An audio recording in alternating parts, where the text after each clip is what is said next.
Chat Chats, I'm going to talk about the one question you must and the 9 other questions you should ask before you choose an agent to sell your home. There's lots of articles and blogs that are written telling you what questions to ask the real estate agent before you decide which one is going to be selling your home. But what are the questions you should be asking yourself before you decide which agent you choose? Well, here's my 10. The first one, the most important one, do I think all real estate agents are the same? If you do, problem solved. It doesn't matter who you choose. Just pick the cheapest agent, the prettiest agent, the whatever agent. Cross your fingers and hope for the best. If, however, you think that real estate agents, like all professions, range from the amazing to the bad and everything in between, keep listening. Number 2, do I think the real estate agent I choose can make a difference to the sale price of my home? If you do, fantastic. That means you should be asking the agent what they do, as in their strategies and their processes, to help you achieve the best result. This is not about promising you a high price or a low fee. Any agent can do that. It's about what they actually do, how they actually work, and you want to see evidence of the results they've achieved. Number 3, do I want the person I'm paying to sell my home to be the one that actually sells it? For me, I want the person I hire to do the work to be the one that performs the work. I don't want to be signing someone up and then have the job passed on to someone with lesser skills. In a real estate team, that would be someone more junior, otherwise they would be the selling agent. And I also don't want the person that I hired start the process and then pass it along to someone else when they get bored or too busy. This is my biggest asset. I think I deserve to get what I pay for. Number 4, do I think how an agent deals with buyers can make a difference to the sale price of my home? Think about the last time you bought a property or went to a home open to check out agents. What was that experience like? Did you deal with the person at the home open who was the selling agent? Did you deal with the same person the whole time? Was it the selling agent or was it a member of their team? Who did the follow-up calls with you? Who did the negotiations? If you think that how a buyer is dealt with and how they're managed and who is negotiating with them can make a difference to the sale price, then choose your agent accordingly.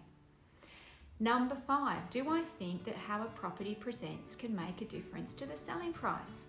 Think about it. You've got 2 identical properties advertised for sale at the same time. One has been cleaned, styled, decluttered, depersonalised, and is presented in selling condition. The other has had a clean and a tidy, but it's been presented in living condition. Which one do you think is going to sell first, and which one do you think is going to sell for the best price? Or do you think that buyers see beyond that and that it makes no difference? If you think presentation is important, and our experience bears out that it certainly is, seek agents that understand the difference between living and selling condition and that have a process in place to help you get there. Number 6, do I think that the agent that gives me the highest price is going to get me the highest price? And if so, why? Any agent can tell you what you want to hear and promise price. That is very easy. All too frequently, I see sellers list on the market for prices that astound me, that have no bearing in comparable sales evidence. And it breaks my heart to see how long they end up on the market and what they end up selling for. Don't be sucked in to the promise of a price. Ask for evidence and look at an actual real estate agent's result, and never benchmark yourself against an agent's overpriced listing. Number 7, do I think that choosing the agent that is offering me the lowest selling fee is going to get me the most amount of money? And again, why? I find this one fascinating. A cheap agent only works out to be cheaper if they're able to sell the property for exactly the same price as a more expensive agent. And given that their only trick in the book is to win business by charging low fees, how likely is that? And if they were any good and they were successful, wouldn't they be charging more? Wouldn't they be charging a much more reasonable fee in line with their skills and experience? Bottom line is, would you put your life in the hands of the cheapest doctor? And if the answer is no, why would you do that with your biggest financial asset? Number 8, what's more important, quality or quantity? Some high-selling agents are transaction focused. They've got sales teams to feed, so it's list, and then send their team out to do the home opens, cross their fingers and hope that most of the properties sell.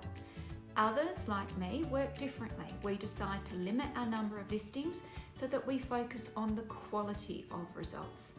The difference for sellers is that agents like me sell a significantly higher proportion, or indeed almost all, if not all, of the properties that we list for sale versus agents that are juggling very high levels of stock and a lot more properties. High selling teams might look more successful on the surface, but when you look at those numbers in detail, they're not generally achieving the same quality of result. It all depends on what you value. Number 9, am I serious about selling? Basically, if you're not, don't.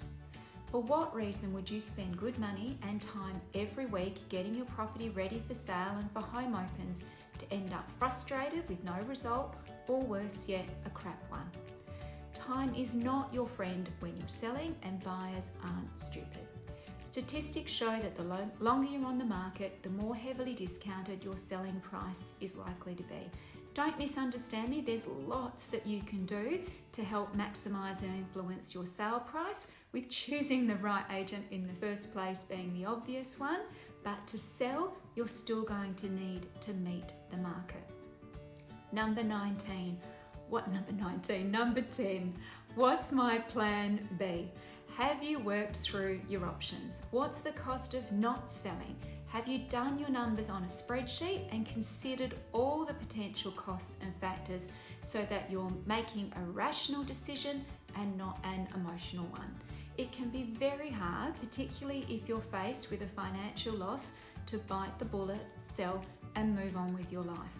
If that's you, it's even more important that the agent that you're working with is genuinely putting your interests first ahead of their own and providing you with the best possible advice and market feedback that they can, so that you're making good, informed decisions. Hope and ignorance are really successful strategies. As always, if you're thinking of buying or selling in the suburbs surrounding Beaufort Street and looking for advice specific to your situation, I would love to help.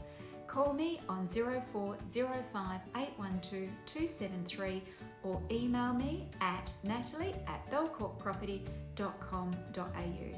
Have a great day.